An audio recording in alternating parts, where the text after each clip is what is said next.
Smart Ahmednagar news.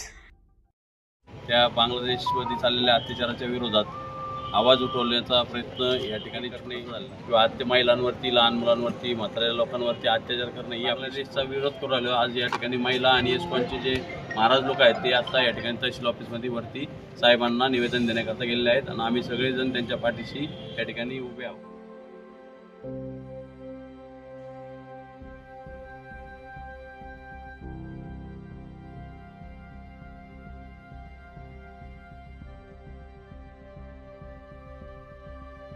सर्व सामाजिक, सर्व संघटनेचे लोक, सर्व हिंदू सकल समाज एकवटलेले आहेत। बांगलादेशातील चिन्मयानंदजी प्रभू यांना अटक झालेली आहे। त्याचबरोबर महिलांवरील जे अत्याचार त्या ठिकाणी चालले आहे याला विरोध म्हणून अहमदनगर शहरामध्ये मोठ्या प्रमाणावर बांगलादेशात चाललेल्या त्या अत्याचाराविरोधात आवाज उठवण्याचा प्रयत्न केलेला आहे।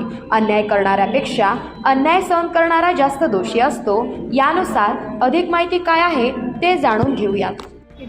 सर्व सामाजिक, सर्व संघटनेचे सर्वच लोक, सर्व हिंदू, सकल हिंदू समाज, सगळे हिंदू संघटनेकरता काम करणारे सर्वच एकवटलेले आहेत। या ठिकाणी बांगलादेशमध्ये चिन्मयानंदजी प्रभू जे आहेत त्या ठिकाणी त्यांना अटक झालेली आहे आणि त्याचबरोबर महिलांवर जे अत्याचार त्या ठिकाणी चाललेले आहेत त्याला विरोध म्हणून आज या ठिकाणी नगर शहरामध्ये मोठ्या प्रमाणावरती सर्व एकत्र येऊन त्यांनी त्या बांगलादेशमध्ये चाललेल्या अत्याचाराच्या विरोधात आवाज उठवण्याचा प्रयत्न या ठिकाणी छोटासा झालेला आहे। निश्चित अशा प्रकारे जर का वातावरण चिघळत राहिलं तर याचे मोठे पडसाद त्या ठिकाणी त्यांना पाहायला भेटतील। आज या ठिकाणी सर्व समाज बंधू जागे झालेले आहेत, त्यांना त्यांची ताकद कळलेली आहे। या ठिकाणी आपण सर्वजणांनी ही दक्षता घेतली पाहिजे की सर्व जे लोक आज या ठिकाणी जे सामील नाही झाले त्यांनासुद्धा माहिती आहे की काय चाललेलं आहे। त्यांनी त्यांच्या आशीर्वाद त्यांचे सगळं बाकीच्या बांधवांबरोबर आहेत।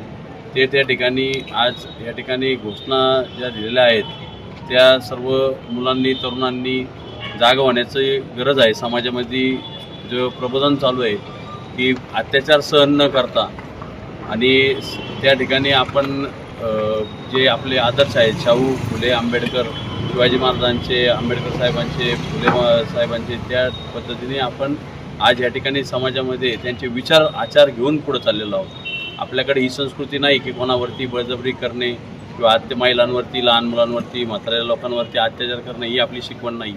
तरी आज या ठिकाणी आपली शिकवण थोडीशी जी दुसरी बाजू आहे की प्रत्येक अत्याचाराच्या विरोधात लढलं पाहिजे, तर ती शिकवणसुद्धा आता आपण तरुणांना, आपल्या घरातल्या प्रत्येक मुलांना, मुलींना देण्याची गरज आहे। त्या ठिकाणी आवाज उचलल्याशिवाय ज्या गोष्टी होऊ शकत नाही त्या आवाज उचलूनच करावं लागतील।